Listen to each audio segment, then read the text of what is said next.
Somewhere in Columbus, Ohio, there lived a young boy. Josh was always a normal child, always doing normal things. At least, that's what it looked like from the outside.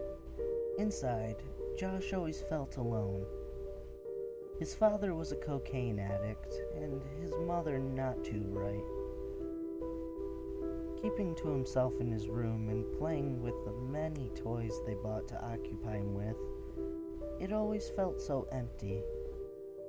That's when Josh had wished for a friend. When Josh was 6, he spent most of the time in the bathroom playing with the water, or in his room playing with his toys. One day, a large mirror on the inside of the bathroom door caught his attention. It was himself, he knew that.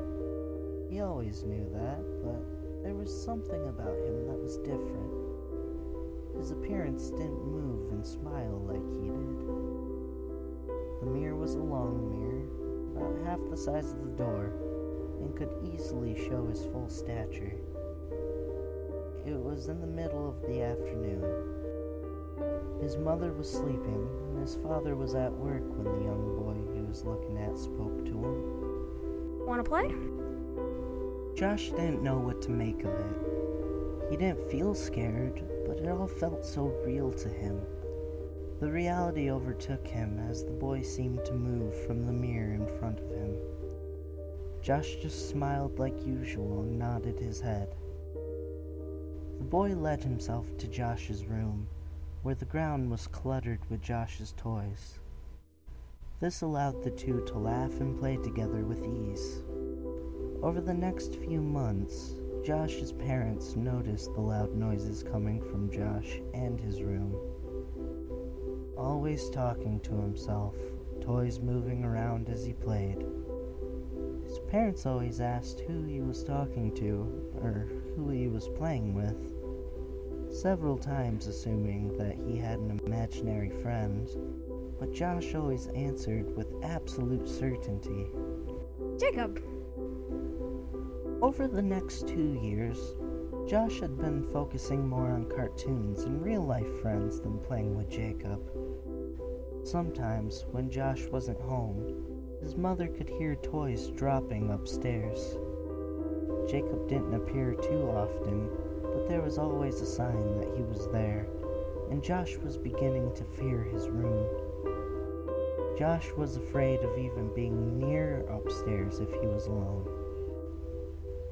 When Josh turned 9, a lot of things were going wrong. He was beginning to feel others' emotions easily. However, it wasn't like empathy. It was more like feeling sympathy and sorrow. Josh was always showing signs of anxiety because of his fears, and now his new turn was worrying everyone around him. No one believed that he had a friend in his own room. Although his father didn't believe him, his father could sense the adamant fear within Josh's eyes whenever he was forced to go to his room alone. Over this year, Josh had forced himself to sleep in the living room. In the fall, Josh entered 4th grade and was beginning to forget all about his young friend. That was when the nightmares began. They were nothing serious at first. Things disappearing, his pets dying, his friends leaving. Things that one day did happen, and not too far-fetched either. But not in the way they were shown. His dreams were over-exaggerated, a lot more gory and frightening for a child his age to even think up, but he kept their existence to himself. Weeks passed, and the dreams got more intense as his birthday passed, the next year coming around and everything went by normally. In March, the dreams began again, except this time, it showed his father.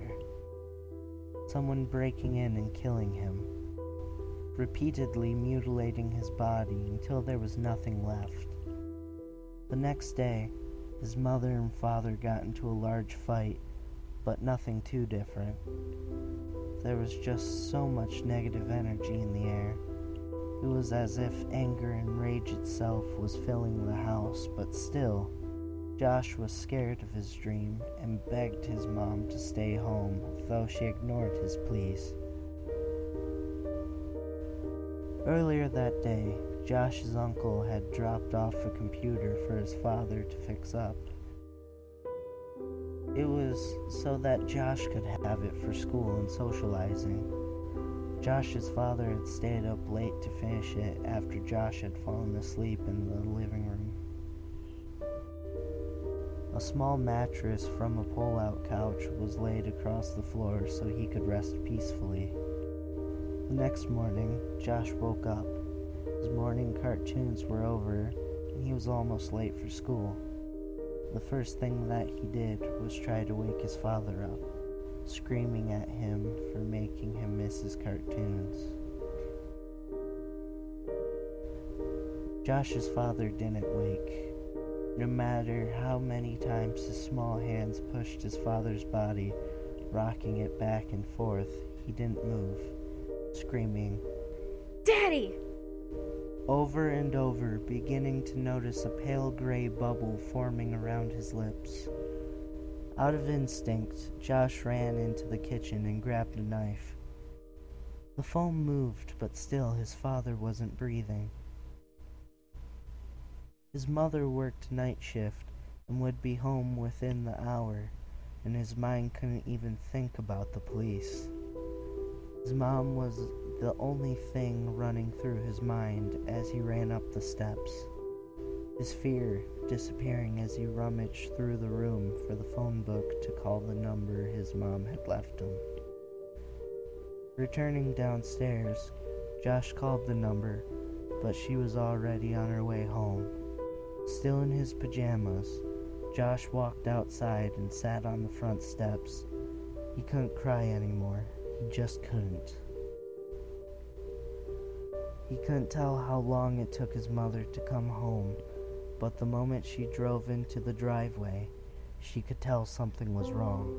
Asking Josh what was wrong, he replied in a single, monotone voice over and over. "Dad dead. Dad dead. Dad dead." Running inside, she found his father's corpse on the floor. Josh walked in slowly, keeping still, watching as she fumbled for the phone to call the police, crying for him to come back, crying for him to be okay. Josh just stood there, his eyes watching the scene. It didn't take too long for the police and medics to arrive.